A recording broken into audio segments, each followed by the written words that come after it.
Здравейте, хора! Здрасти, хора! Аз се казвам Моника. Аз се казвам Самуил. А пък днес сме на бръмбарите. По-точно на смарагдовия бръмбар.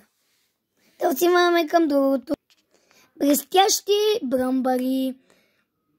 Цветни или бръмчащи бръмбари, като е общо прието да се наричат под семейство обикновени златки.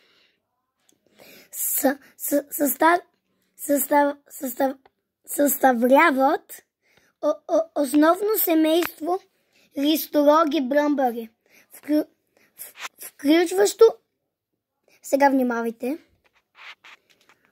3600 вида по света.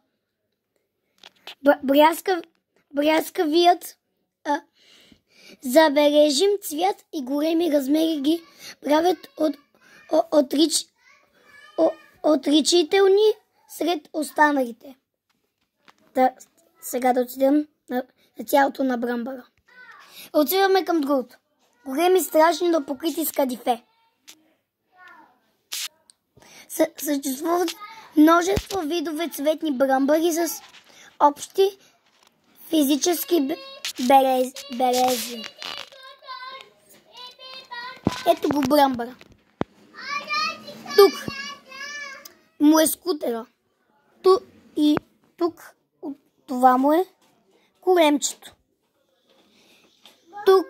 Тук му са краката, тук му са лилавите крила.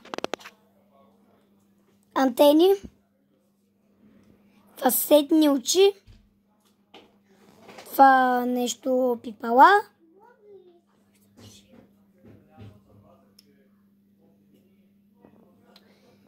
Така, тук челюстите, чело, моло, това е челото, антени,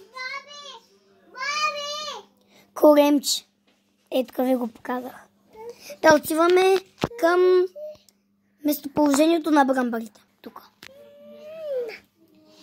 Мадагаскарски цветен петнист бръмбар.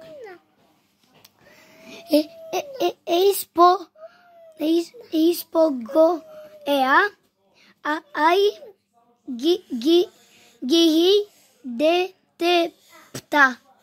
Този род бръмбари има впечатляващ ярък цвят с черни петна по гърба. Среща се само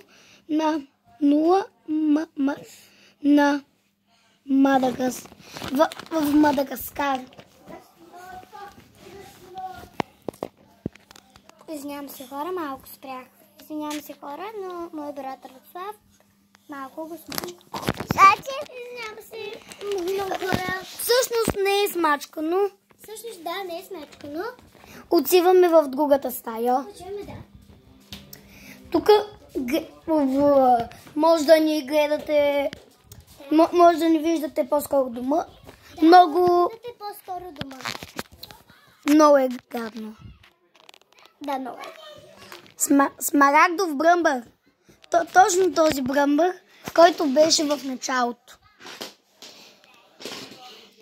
Най-едрите представители от вида достигат дължина до 4 см, но истинската им отличителна черта е красивият метал.